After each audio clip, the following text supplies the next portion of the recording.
सदियों से संतों द्वारा सिंचित महान मुनियों की जीवंत परंपराएं ही माननीय प्रधानमंत्री जी की नीतियों का आधार है। पंच प्रण के संकल्प के साथ माननीय प्रधानमंत्री जी ऐसे नूतन भारत का निर्माण करने में प्रयासरत हैं जहां विकास और विरासत का संगम हो, क्षेत्रीय विविधता को एकता में पिरोकर राष्ट्रीयता के सूत्र में बंधा भारत। ऐसे युग दृष्टा देश के प्रधान सेवक, हम सब के प्रेरणा स्रोत माननीय प्रधानमंत्री जी से सादर विनती करती हूं कि इस ऐतिहासिक अवसर पर अपने सुवचनों द्वारा हमारा मार्गदर्शन करें।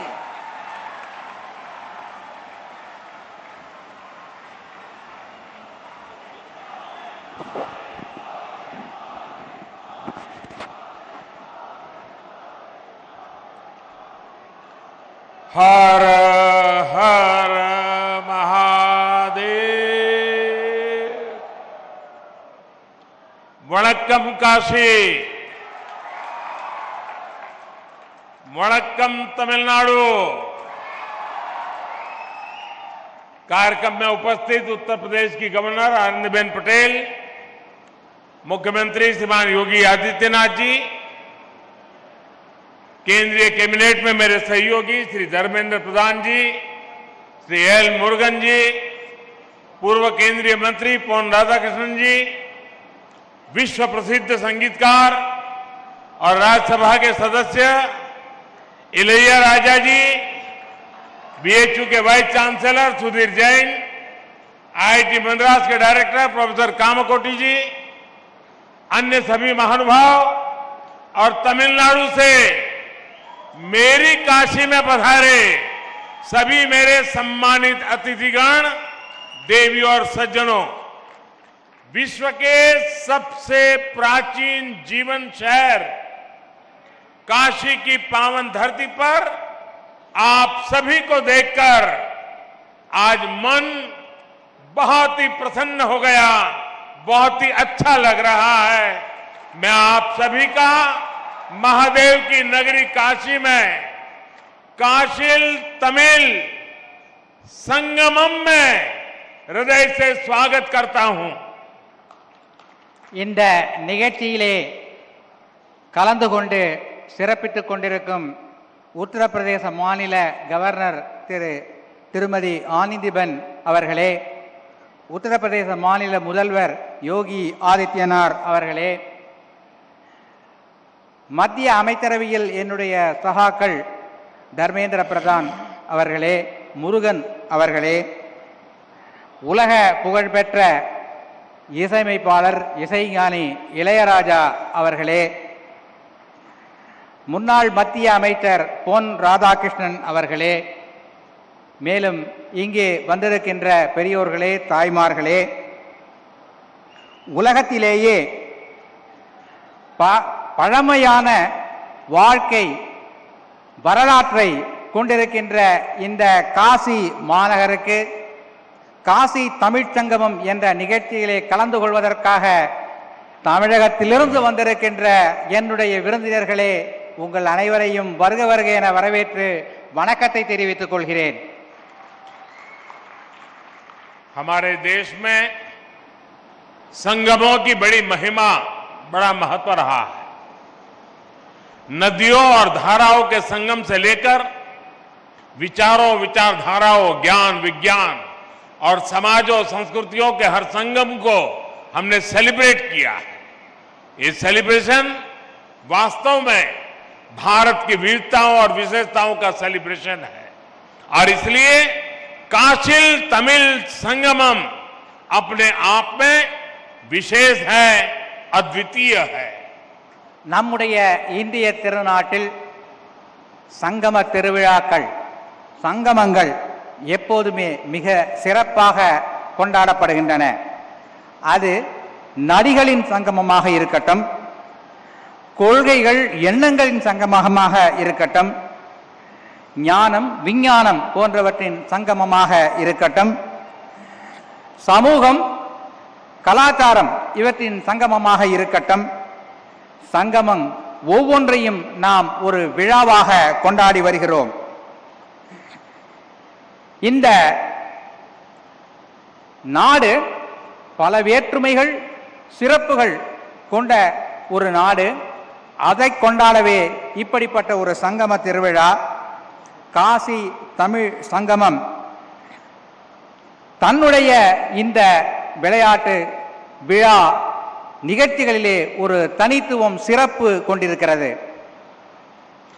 आज हमारे सामने एक और पूरे भारत को अपने आप में समेटे हमारी सांस्कृतिक राजधानी काशी है, तो दूसरी ओर भारत की प्राचीनता और गौरव का केंद्र हमारा तमिलनाडु और तमिल संस्कृति है। ये संगम भी गंगा यमुना के संगम जितना ही पवित्र है। ये गंगा यमुना जितनी ही अनंत संभावनाओं और सामर्थ्य को समेटे हुए है। காசி என்ற இந்த திருநகரம் பழமை வாய்ந்தது, சிறப்பு வாய்ந்தது. அதைப் போலவே தமிழ்நாடும் பழமை வாய்ந்தது, கலாச்சார பெருமை வாய்ந்தது. இந்த இரண்டு நகரங்களின் சங்கமம் இங்கே இந்த நிகழ்ச்சியின் மூலமாக, இந்த ஒரு மாத கால நிகழ்ச்சியின் மூலமாக நடக்கவிருக்கிறது. मैं काशी और तमिलनाडु के सभी लोगों का इस आयोजन के लिए हार्दिक बधाई देता हूं। मैं देश के शिक्षा मंत्रालय और उत्तर प्रदेश सरकार को भी शुभकामनाएं देता हूं, जिन्होंने एक माह के इस व्यापक कार्यक्रम को साकार किया है। इसमें बीएचयू और आईआईटी मद्रास जैसे महत्वपूर्ण शिक्षा संस्थान भी सहयोग कर रहे हैं। विशेष रूप से मैं काशी और तमिलनाडु के विद्वानों का, छात्रों का अभिनंदन करता हूं।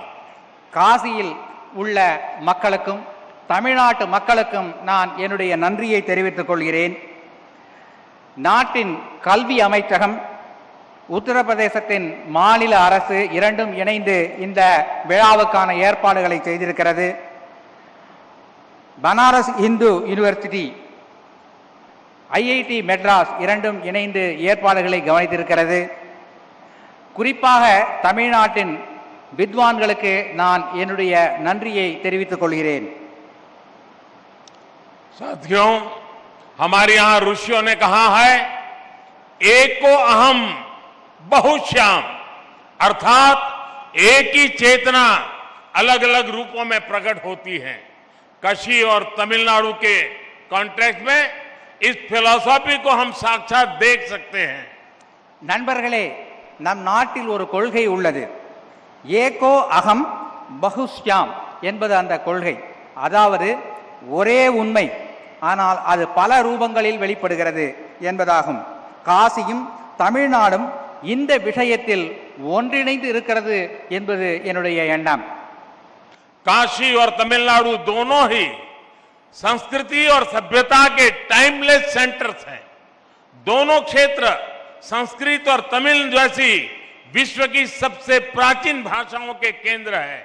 काशी में बाबा विश्वनाथ है, तो तमिलनाडु में भगवान रामेश्वरम का आशीर्वाद है।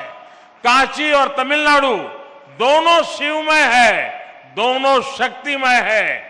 एक स्वयं में काशी है, तो तमिलनाडु में दक्षिण काशी है। काशी कांची के रूप में दोनों की सप्तपुरियों में अपनी महत्ता है। காசியும் தமிழ்நாடும் இரண்டுமே தன்னுடைய கலாச்சாரத்தில் சிறந்து விளங்குகிறது. இரண்டு இடங்களும் வடமொழி சம்ஸ்கிருதம், தமிழ் இரண்டு மொழிகளிலும் சிறந்து விளங்குகிறது. காசியினுடைய பாபா விஸ்வநாத்தும் ராமேஸ்வரத்தினுடைய ராமேஸ்வரரும் பெருமை சேர்க்கிறார்கள். காசி தமிழ்நாடு இரண்டும் சிவமயமானது, சக்திமயமானது. காசி தமிழ்நாடு இரண்டும் திருக்கோயில்களுக்கு பிரபலமானது. தமிழகத்திலே காசி, தென்காசி என்ற ஊர் பிரபலமானது. காசி, காஞ்சி இந்த இரண்டு நகரங்களும் 7 முக்கியமான நகரங்களில் ஒன்றானவை. काशी और तमिलनाडु दोनों संगीत, साहित्य और कला के अद्भुत स्रोत भी हैं।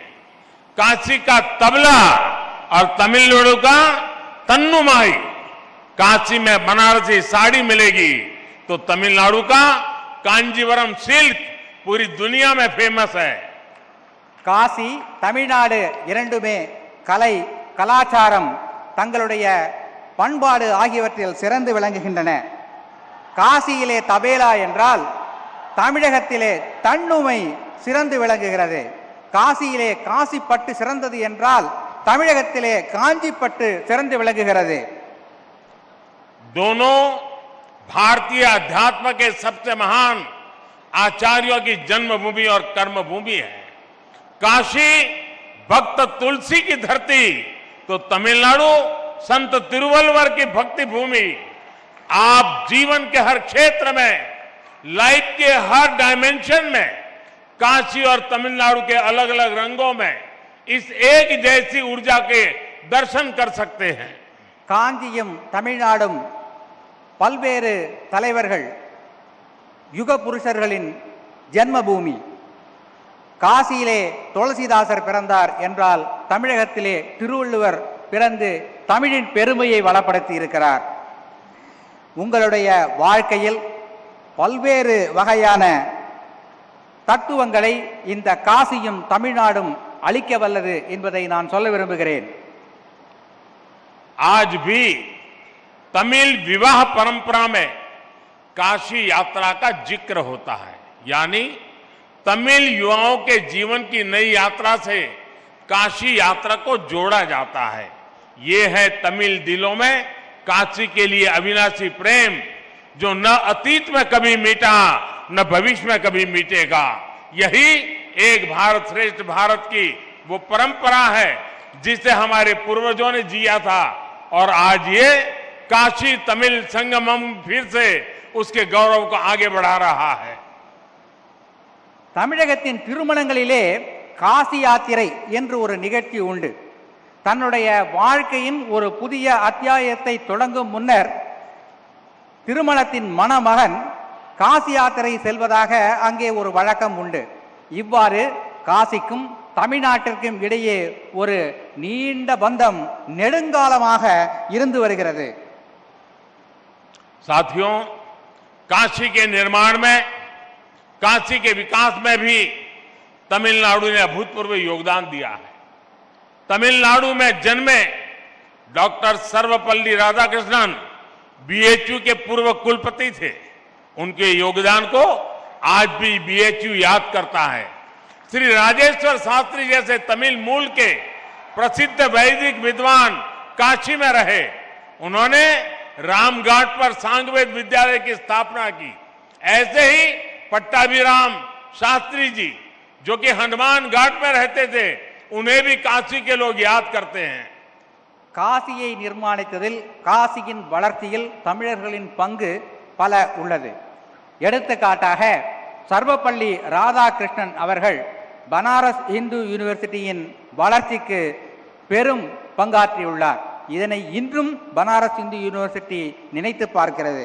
இவர் மட்டுமல்ல, ராஜேஸ்வர் சாஸ்திரி என்பவர் ராம்காட் பகுதியில் ஒரு சாமவேத பாடசாலை நிறுவி இங்கே வேதம் வளர துணை புரிந்திருக்கிறார். மேலும் பட்டாபிராம் சாஸ்திரி என்பவர் ஹனுமான்காட் பகுதியில் வாழ்ந்து அங்கே ஒரு திருக்கோவிலையும் நிர்மாணித்திருக்கிறார். आप काशी भ्रमण करेंगे तो देखेंगे कि हरिश्चंद्र घाट पर काशी काम कोटीश्वर पंचायतन मंदिर है, जो कि एक तमिलियन मंदिर है. केदार घाट पर भी 200 वर्ष पुराना कुमार स्वामी मठ है तथा मार्कंडेय आश्रम है. यहां हनुमान घाट और केदार घाट के आसपास बड़ी संख्या में तमिलनाडु के लोग रहते हैं, जिन्होंने पीढ़ियों से काशी के लिए अभूतपूर्व योगदान दिए हैं. இங்கே நீங்கள் காசி நகரை சுற்றி பார்க்கவிருக்கிறீர்கள். ஹரிச்சந்திர காட் என்கின்ற அந்த படித்துறைக்கு அருகிலே காசி காமகோட்டீஸ்வர் பஞ்சாயத்தன் திருக்கோயில் அமைந்திருக்கிறது. அதனை பார்ப்பீர்கள். இது தமிழ்நாட்டின் ஒரு பண்பாட்டை காட்டுகின்ற ஒரு கோயில். அதுபோலவே கேதார்காட் பகுதியில் 200 வருட பழமையான குமாரசாமி மடமும் மார்க்கண்டேய ஆசிரமும் இருக்கிறது. ஹனுமான்காட் பகுதியில் தமிழ்நாட்டை சேர்ந்த பலர் வசிக்கிறார்கள். இவற்றையெல்லாம் நீங்கள் இந்த காசியை சுற்றி பார்க்கும்போது பார்ப்பீர்கள். तमिलनाडु की एक और महान विभूति, महान कवि श्री सुब्रमण्यम भारती जी, जो कि महान स्वतंत्रता सेनानी भी थे, वो भी कितने समय तक काशी में रहे। यही मिशन कॉलेज और जयनारायण कॉलेज में उन्होंने पढ़ाई की थी।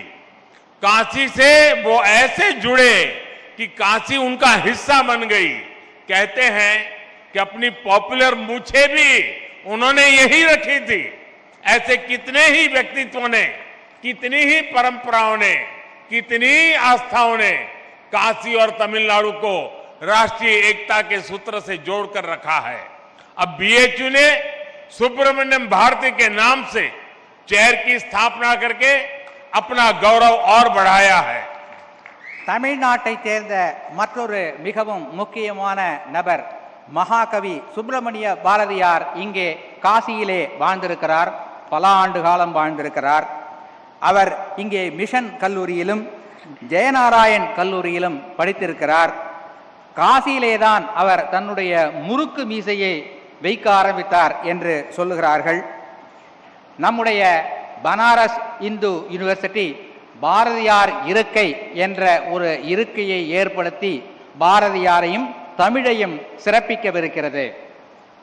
साथियों, काशी तमिल संगमम का ये आयोजन तब हो रहा है जब भारत ने अपनी आजादी के अमृत काल में प्रवेश किया है। अमृत काल में हमारे संकल्प पूरे देश की एकता और एकजुट प्रयासों से पूरे होंगे। भारत वो राष्ट्र है जिसने हजारों वर्षों से संभो मनासी जानताम के मंत्र से एक दूसरे के मनों को जानते हुए, सम्मान करते हुए स्वाभाविक सांस्कृतिक एकता को जिया है। காஷ்மீர் காசி தமிழ் சங்கமம் என்ற இந்த நிகழ்ச்சி சுதந்திரத்தின் அமிர்த காலமான இந்த தொடக்க காலத்தில் நடைபெறுகிறது. நம்முடைய நாட்டில் சம்போ மனசி ஜான்தாம் என்ற ஒரு பழமொழி உண்டு. இதன் பொருள் என்னவென்றால், ஒருவருக்கொருவர் மனதை புரிந்து கொண்டு நடக்க வேண்டும் என்பதுதான் இந்த காசி தமிழ்ச்சங்கமம் நிகழ்ச்சி இதைத்தான் வெளிப்படுத்துகிறது. हमारे देश में सुबह उठकर सौराष्ट्र सोमनाथम से लेकर सेतु बंधे तु रामेशम तक 12 ज्योतिर्लिंगों के स्मरण की परंपरा है। हम देश की आध्यात्मिक एकता को याद करके हमारा दिन शुरू करते हैं। हम स्नान करते समय, पूजा करते समय भी मंत्र पढ़ते हैं, गंगे च यमुने चैव गोदावरी सरस्वती नर्मदे सिंधु कावेरी जले अस्मिन् सन्निधिम कुरु। अर्थात गंगा यमुना से लेकर गोदावरी और कावेरी तक सभी नदियां हमारे जल में निवास करें। यानी हम पूरे भारत की नदियों में स्नान करने की भावना करते हैं। நாம் காலையில் எழுந்ததும் சொல்லுகின்ற ஒரு மந்திர ஸ்லோகம் என்னவென்றால், சௌராஷ்டிரே சோமநாதம் என்பதிலிருந்து தொடங்கி சேதுபந்தேது ராமேஸ்வர் என்ற அந்த 12 ஜோதிர்லிங்கங்களை பற்றி நாம் சொல்லி அவற்றை மனதிலே நினைத்து நம்முடைய நாளை தொடங்குகிறோம். இவ்வாறு தேச ஒற்றுமை உணர்வை தூண்டுகின்ற அந்த ஒரு ஸ்லோகத்தோடு தான் நமது நாள் தொடங்குகிறது. அது மட்டுமல்ல, பூஜை செய்யும் போதும் குளிக்கும் போதும் கங்கேஜ யமுனே தெய்வ கோதாவரி சரஸ்வதி நர்மதே சிந்து காவேரி ஜலேஸ்மின் சந்நிதிம் குரு என்கின்ற மந்திரத்தை சொல்லுகிறோம். இதன் பொருள் என்னவென்றால், கங்கை, யமுனை, கோதாவரி, காவேரி போன்ற அந்த புனித நதிகளின் ஆசீர்வாதங்கள், அதிலே குளித்த புண்ணியம் நமக்கு கிடைக்கட்டும் என்பதாகும். இவ்வாறு தேச ஒற்றுமை என்பதைத்தான் இந்த மந்திரங்கள் எல்லாம் நமக்கு உணர்த்துகின்றன. हमें आजादी के बाद हजारों वर्षों की इस परंपरा को, इस विरासत को मजबूत करना था। इस देश का एकता सूत्र बनाना था। लेकिन दुर्भाग्य से इसके लिए बहुत प्रयास नहीं किए गए। काशी तमिल संगमम आज इस संकल्प के लिए एक प्लेटफॉर्म बनेगा। ये हमें हमारे इस कर्तव्यों का बोध कराएगा और राष्ट्रीय एकता को मजबूत करने के लिए ऊर्जा देगा। சுதந்திரம் அடைந்த பிறகு நாம் இந்த தேச ஒற்றுமையை வளர்க்கும் இந்த செயலை செய்து நாட்டை வளப்படுத்தி இருக்க வேண்டும். ஆனால் பல்வேறு காரணங்களாக இது நடக்காமல் போய்விட்டது. இப்போது இந்த காசி தமிழ்ச்சங்கமம் என்ற இந்த போன்ற நிகழ்ச்சிகளின் மூலம் தேச ஒற்றுமையை வளர்க்கின்ற பணியை நாம் செய்யவிருக்கிறோம்.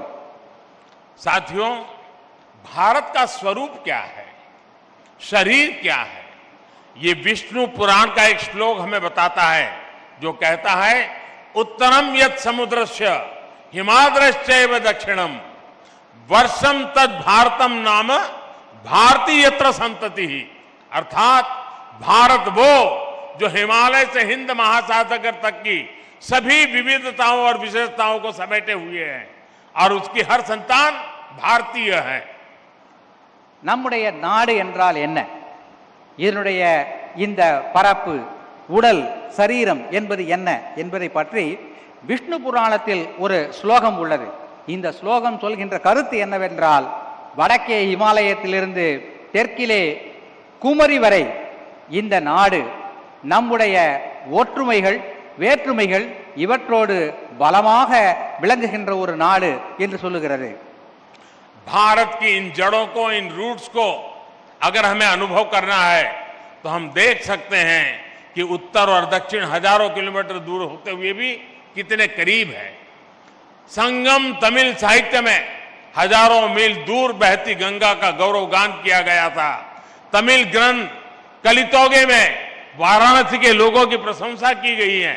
हमारे पूर्वजों ने तिरुपुगल के जरिए भगवान मुरुगा और काशी की महिमा एक साथ गाई थी. दक्षिण का काशी कहे जाने वाले तेन काशी की स्थापना की थी. இந்திய திருநாட்டின் இந்த மூலங்களை, வேர்களை நாம் பாதுகாக்க வேண்டும். இந்த போன்ற சங்கமம் நிகழ்ச்சிகளால் தான் இதனை பாதுகாக்க முடியும். தமிழின் சங்க இலக்கியத்தில் பல்வேறு காசியை பற்றிய செய்திகள் கிடைக்கின்றன. கலித்தொகையில் செய்திகள் கிடைக்கின்றன. திருப்புகழில் காசியை பற்றியும் முருகனை பற்றியும் பாடப்பட்ட பாடல்கள் கிடைக்கின்றன. தமிழகத்திலே தென்காசி என்ற ஒரு ஊர் இருக்கிறது என்பது உங்களுக்கெல்லாம் தெரியும். साथियों, ये भौतिक दूरियां और ये भाषा भेद को तोड़ने वाला अपनत्व ही था जो स्वामी कुमार गुरु पर तमिलनाडु से काशी आए और इसे अपनी कर्मभूमि बनाया था. धर्मापुरम आधीनम के स्वामी कुमार गुरु पर ने यहां केदार घाट पर केदारेश्वर मंदिर का निर्माण कराया था. बाद में उनके शिष्यों ने तंजावुर जिले में कावेरी नदी के किनारे काशी विश्वनाथ मंदिर की स्थापना की थी. பரப்பளவின் அடிப்படையிலான இந்த தூரம் எப்படி குறுகிவிட்டது என்பதை இங்கே பார்க்கிறீர்கள் அல்லவா? இத்தகைய ஒரு எண்ணத்தை குமரகுருபர சுவாமிகள் காட்டியுள்ளார். அவர் தமிழகத்திலிருந்து இங்கே வந்து கேதார்காட் பகுதியில் ஒரு மடத்தை நிறுவி தமிழையும் பாரதத்தின் ஒற்றுமையையும் நிலைநாட்டினார். பிறகு தமிழ்நாட்டிற்கு சென்று தஞ்சாவூர் மாவட்டத்தில் காசி விஸ்வநாதர் கோயில் ஒன்றையும் நிர்மாணித்தார். मनोन्मणियम सुंदर नारजी ने तमिलनाडु के राज्य गीत तमिल ताई वार्तु को लिखा है. कहा जाता है कि उनके गुरु कोड़गा नल्लूर सुंदरर स्वामीगल जी ने काशी के मणिकर्णिका घाट पर काफी समय बिताया था. खुद मनोन्मणियम सुंदर नारजी पर भी काशी का बहुत प्रभाव था. तमिलनाडु में जन्म लेने वाले रामानुजाचार्य जैसे संत भी हजारों मील चलकर काशी से कश्मीर तक की यात्रा करते थे. आज भी उनके ज्ञान को प्रमाण माना जाता है. மனோன்மணியம் சுந்தரனார் அவருடைய குருநாதர். மனோன்மணியம் சுந்தரனார் தமிழ்தாய் வாழ்த்தினை எழுதியவர். அவருடைய குருநாதர் கோடகநல்லூர் சுந்தர சுவாமிகள் என்று அழைக்கப்படுபவர். இங்கே மணிகர்ணிகா காட் என்கின்ற அந்த படித்துறை அருகிலே வந்து சில காலம் வாழ்ந்து அங்கே ஒரு திருக்கோவிலையும் அமைத்திருக்கிறார். श्री राजगोपालाचारी जी की लिखी रामायण और महाभारत से दक्षिण से उत्तर तक पूरा देश आज भी इंस्पिरेशन लेता है. मुझे याद है मेरे एक टीचर ने मुझे कहा था कि तुमने रामायण और महाभारत तो पढ़ ली होगी, लेकिन अगर इसे गहराई से समझना है तो जब भी तुम्हें मौका मिले तुम राजा जी ने जो रामायण और महाभारत लिखेंगे वो पढ़ोगे तो तुम्हें कुछ समझ आएगा. मेरा अनुभव है रामानुजाचार्य और शंकराचार्य से लेकर राजा जी और सर्वपल्ली राधाकृष्ण जी तक दक्षिण के विद्वानों ने भारतीय दर्शन को समझे बिना हम भारत को नहीं जान सकते. ये महापुरुष हैं, उनको हमें समझना होगा. தமிழகத்தின் சக்கரவர்த்தி ராஜகோபாலாச்சாரியார் அவர்கள் ராமாயணத்தையும் மகாபாரதத்தையும் எழுதியிருக்கிறார். என்னுடைய ஆசிரியர் எங்களிடத்திலே சொன்னார், நீ ராமாயணத்தையும் மகாபாரதத்தையும் படித்திருக்கலாம், ஆனால் சக்கரவர்த்தி ராஜகோபாலாச்சாரியார் எழுதிய இந்த இரு காவியங்களையும் நீ படிக்கவில்லை என்றால் அது முழுமை பெறாது என்று அவர் சொன்னார். என்னுடைய அனுபவத்தில் ராமானுஜாச்சாரியார், சங்கராச்சாரியார் ஆகியோர் தென்னகத்திலிருந்து வட இந்தியா வந்து காசி காஷ்மீர் முதல் சென்று இங்கே ஒரு ஒற்றுமை உணர்வை ஏற்படுத்தி இருக்கிறார்கள். அந்த ஒற்றுமை உணர்வை நாம் பாதுகாத்து வளர்த்திட வேண்டும்.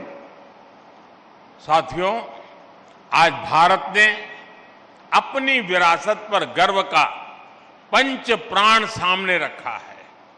दुनिया में किसी भी देश के पास कोई प्राचीन विरासत होती है तो वो देश उस पर गर्व करता है, उसे गर्व से दुनिया के सामने प्रमोट करता है.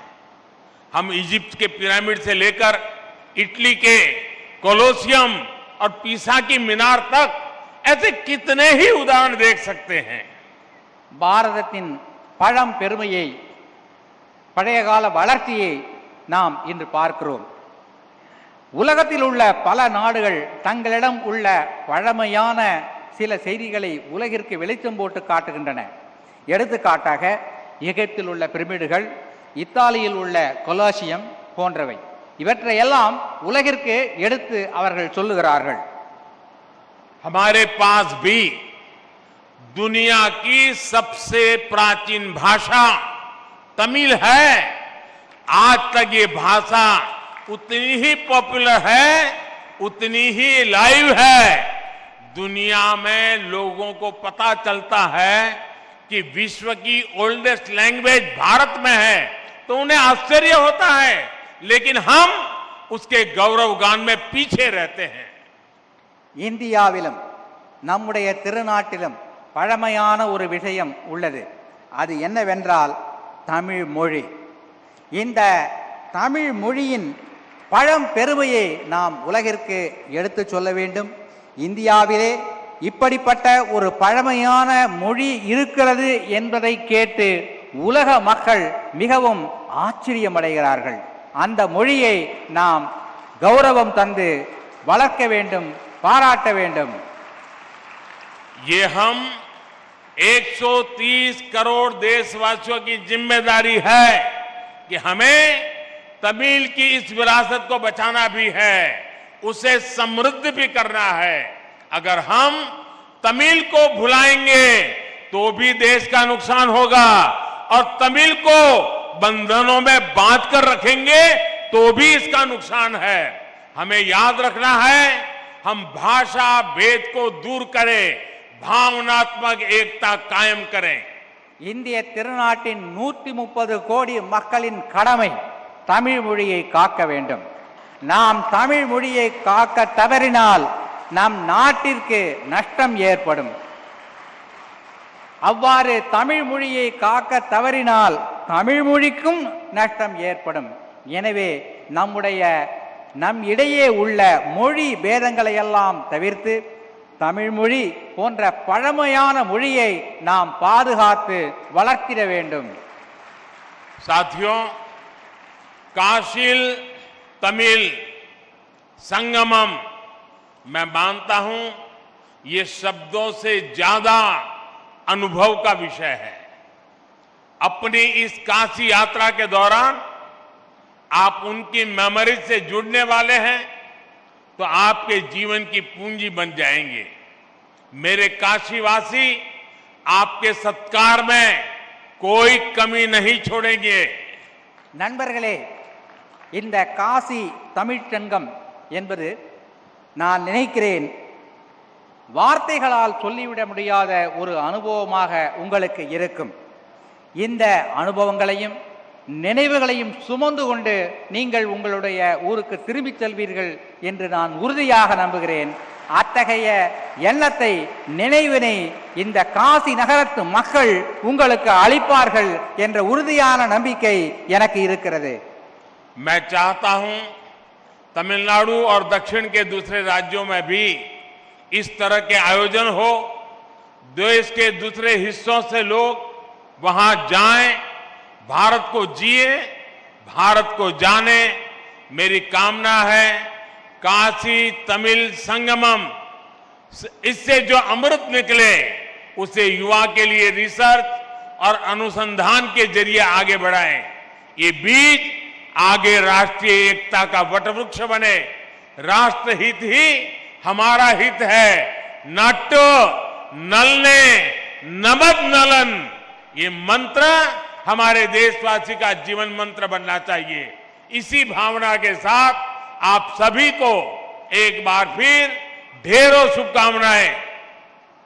இந்த காசி தமிழ் சங்கமம் நிகழ்ச்சி போல பல மாநிலங்களிலிருந்தும் மக்கள் இங்கே வர வேண்டும். இங்கிருந்தும் தமிழ்நாட்டிற்கு பிற மாநிலங்களுக்கு மக்கள் செல்ல வேண்டும். ஒற்றுமை உணர்வு வளர வேண்டும். நாட்டு நலனே நமது நலன் என்பதை நாம் மனதிலே இருத்தி செயல்பட வேண்டும் என்று கூறிக்கொண்டு भारत माता की, भारत माता की, भारत माता की। धन्यवाद। वणक्कम। हार्दिक आभार माननीय प्रधानमंत्री जी। मन का विश्वास रगों में साहस भरता है और इस विश्वास का हर जन में संचार करने को कटिबद्ध संतों की सोच से मार्गदर्शित